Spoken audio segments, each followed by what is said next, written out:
আসসালামু আলাইকুম। বিডি নিউজে আপনাদেরকে স্বাগতম। সংবাদের শুরুতেই শিরোনাম, পরে বিস্তারিত। দখলদার ইসরায়েলি বাহিনী এবং ইরান পুরোদমে যুদ্ধ চলছে, জানিয়ে দিব হাতে থাকা সর্বশেষ আপডেট আন্তর্জাতিক সংবাদ। প্রথমেই সংবাদ শিরোনাম। তেল আবিবে ইসরায়েলি সেনা দপ্তরে ভয়ঙ্কর ড্রোন হামলা। এদিকে লেবাননের আরও অভ্যন্তরে ঢোকার চেষ্টা, নিহত 6 ইসরায়েলি সেনা। যোদ্ধাদের হামলায় পঙ্গু ইসরায়েলের প্রধান বন্দর নগরী। এদিকে ট্রাম্পের সমর্থনে পশ্চিম তীর দখলের ডাক দিল ইসরায়েল। গণহত্যা সত্ত্বেও ইসরায়েলকে প্রাণঘাতী অস্ত্র দেবে আমেরিকা। সর্বশেষে জানিয়ে দেব ফিলিস্তিনিদের গণহত্যা ইসরায়েলের একটি পরিকল্পিত প্রকল্প, বলছে জাতিসংঘ। শুনছিলেন সংবাদ শিরোনাম, এখন বিস্তারিত। তার আগে অনুরোধ থাকবে ভিডিওতে একটি লাইক দিন এবং কমেন্টস করে জানিয়ে দিন কোন জেলা থেকে বা কোথা থেকে আমাদের সঙ্গে যুক্ত রয়েছেন। এবার তেল আবিবে ইসরায়েলি সেনা দপ্তরে ভয়াবহ ড্রোন হামলা। তেল আবিবে ইসরায়েলি সামরিক বাহিনীর সদর দপ্তর ও প্রতিরক্ষা মন্ত্রণালয়ে ড্রোন হামলা চালিয়েছে হিজবুল্লাহ। ইরান সমর্থিত লেবাননের এই সশস্ত্র গোষ্ঠীটির দাবি, বুধবার তেল আবিবের প্রাণকেন্দ্রে তারা এই হামলা চালিয়েছে। এক বিবৃতিতে হিজবুল্লাহ বলেছে, ইসরায়েলের বাণিজ্যিক কেন্দ্র খ্যাত তেল আবিবে ইসরায়েলের প্রতিরক্ষা বাহিনীর প্রধান কার্যালয় বিস্ফোরক বোঝাই ড্রোন দিয়ে হামলা চালিয়েছে। তবে এই হামলায় সেখানে কোনো ক্ষয়ক্ষতি কিংবা প্রাণহানি ঘটেছে কিনা সে বিষয়ে হিজবুল্লাহ জানায়নি এখনো। ইসরায়েলের সামরিক বাহিনী বলেছে, লেবানন থেকে ছোড়া 2টি ড্রোন ও 40টি প্রজেক্টরে বাধা দিয়েছে ইসরায়েলি বাহিনী। তবে লেবাননের সশস্ত্র গোষ্ঠীর এই হামলায় কোনো হতাহতের ঘটনা ঘটেনি। এছাড়া তেল আবিবের কোন কোন এলাকা লক্ষ্য করে এসব ড্রোন ও প্রজেক্টর ছোড়া হয়েছিল সে বিষয়ে সুনির্দিষ্ট করে এখনও তথ্য জানায়নি ইসরায়েলের প্রতিরক্ষা বাহিনী আইডিএফ। হিজবুল্লাহ বিবৃতিতে বলা হয়েছে, ইসরায়েলের কিরিয়ার সামরিক ঘাঁটিতে প্রথমবারের মতো বিমান হামলা চালিয়েছে হিজবুল্লাহ যোদ্ধারা। কিরিয়ার সামরিক ঘাঁটি ইসরায়েলের যুদ্ধ বিষয়ক মন্ত্রণালয় কর্মীদের সদর দপ্তর হিসেবে ব্যবহার করা হয়। সেই সঙ্গে ইসরায়েলের যুদ্ধ ব্যবস্থাপনা ও বিমান বাহিনীর যুদ্ধ নিয়ন্ত্রণ ও তত্ত্বাবধায়ক কর্তৃপক্ষের কার্যালয়ও সেখানে রয়েছে। লেবাননের আরও অভ্যন্তরে ঢোকার চেষ্টা, নিহত 6 ইসরায়েলি সেনা। দক্ষিণ লেবাননের দ্বিতীয় ধাপের স্থল অভিযান শুরু করেছে ইসরায়েলি বাহিনী। এর অংশ হিসেবে দেশটির আরও অভ্যন্তরে ঢোকার চেষ্টা করে সেনারা। এ সময় হিজবুল্লাহর প্রবল প্রতিরোধের মুখে পড়তে হয় তাদের। ভয়ঙ্কর সম্মুখ যুদ্ধে নিহত হয় 6 দখলদার সেনা। স্থানীয় সময় বুধবার ইসরায়েলের প্রতিরক্ষা বাহিনী আইডিএফ এক বিবৃতিতে বিষয়টি স্বীকার করেছে। তারা বলেছে, হিজবুল্লাহর সাথে সংঘর্ষে 6 ইসরায়েলি সেনা নিহত হয়েছে। সীমান্ত ঘেঁষা এলাকায় তীব্র সংঘর্ষের মধ্যে ইসরায়েলি সেনাদের দক্ষিণ লেবাননে আরও অভ্যন্তরীণ গ্রামগুলোতে প্রবেশের চেষ্টাকালে এই ঘটনা ঘটে। বিবৃতিতে আরও বলা হয়েছে, সেপ্টেম্বরের শেষের দিকে হিজবুল্লাহর বিরুদ্ধে শুরু হওয়া যুদ্ধে এমন প্রতিরোধের মুখে তাদের কমই পড়তে হয়েছে। তবে এতে তারা থামছে না।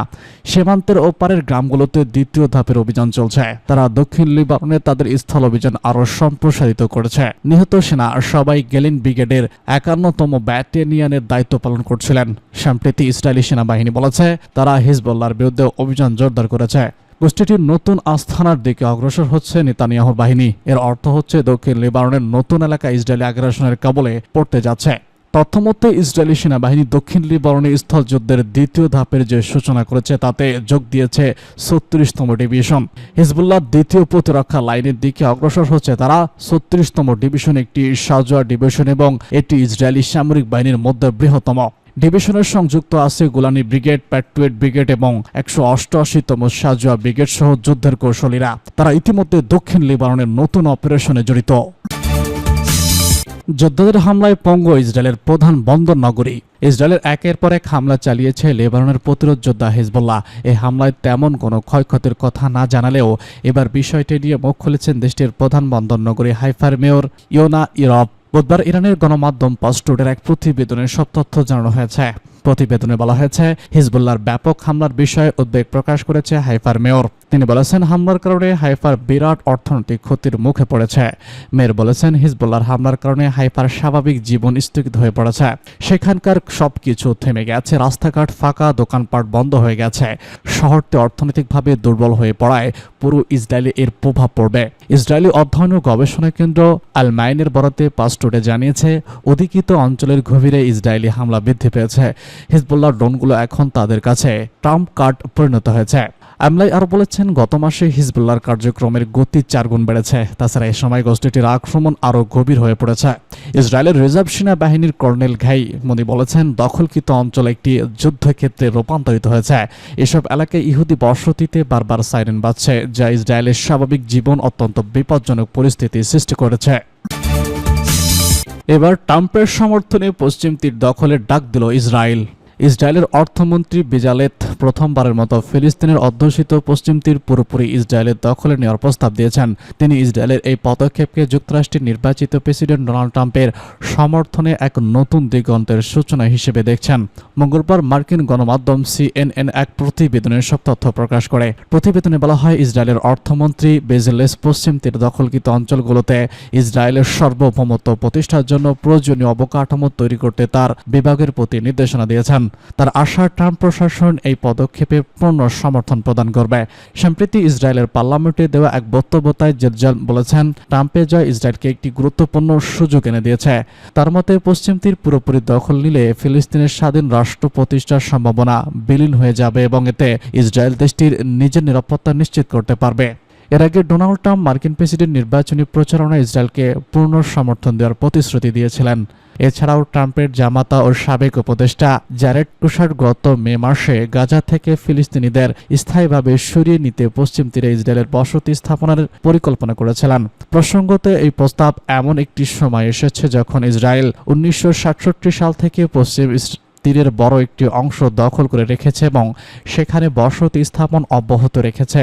90-এর দশকে কিছু শান্তি চুক্তির মাধ্যমে ইসরায়েল বসতি স্থাপন বন্ধ করার প্রতিশ্রুতি দিয়েছিল, তবে সেগুলো বাস্তবায়িত হয়নি। এদিকে মধ্যপ্রাচ্যের ফিলিস্তিনিরা দীর্ঘদিন ধরে পশ্চিম তীরকে নিজেদের স্বাধীন রাষ্ট্র ভিত্তি হিসেবে দেখতে চেয়েছে, কিন্তু ইসরায়েলের এই নতুন পদক্ষেপ তাদের সেই স্বপ্নের উপর আরও একটি বড় আঘাত হতে পারে। গণহত্যার সত্ত্বেও ইসরায়েলকে প্রাণঘাতী অস্ত্র দেবে আমেরিকা। ফিলিস্তিনের অবরুদ্ধ গাজা উপত্যকায় ইহুদিবাদী ইসরায়েলের বর্বর আগ্রাসন ও গণহত্যার সত্ত্বেও দখলদার এই শক্তিকে প্রাণঘাতী অস্ত্র এবং সামরিক সহায়তা দেওয়া অব্যাহত রাখবে আমেরিকা। ইহুদিবাদীদের আগ্রাসনে এ পর্যন্ত গাজা অত্যন্ত 43,700 ফিলিস্তিনি শহীদ হয়েছেন।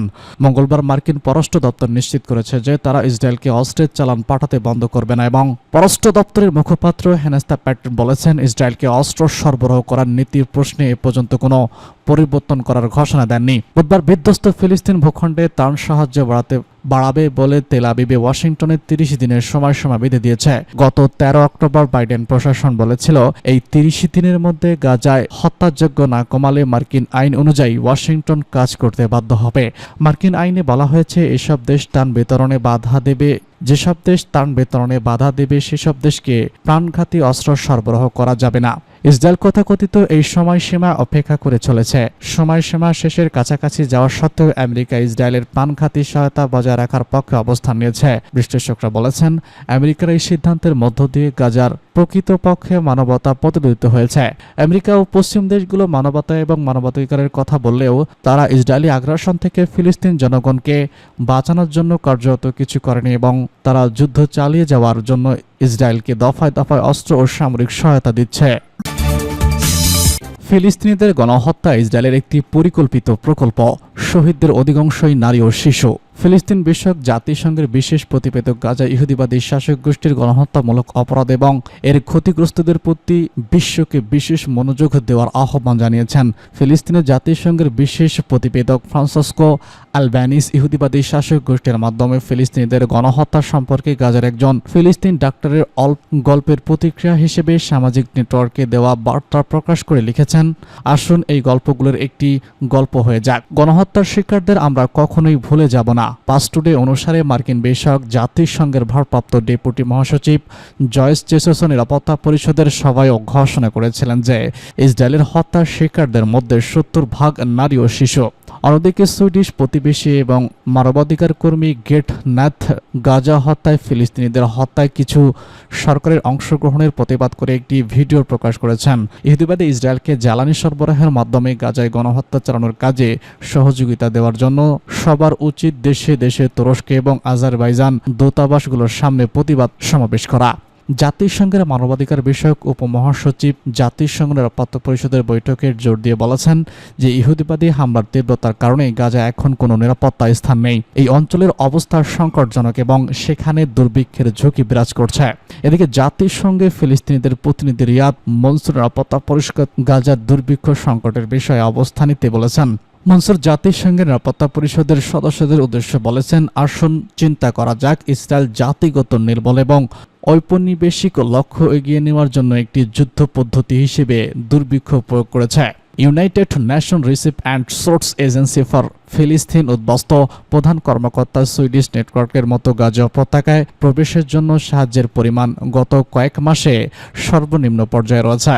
ইউএনডব্লিউ এর এক কর্মকর্তা এই প্রসঙ্গে বলেছেন, শিশুরা প্রাণ হারাচ্ছে, প্রতিদিন মানুষ মারা যাচ্ছে, এখনকার মানুষদের সবকিছুই দরকার।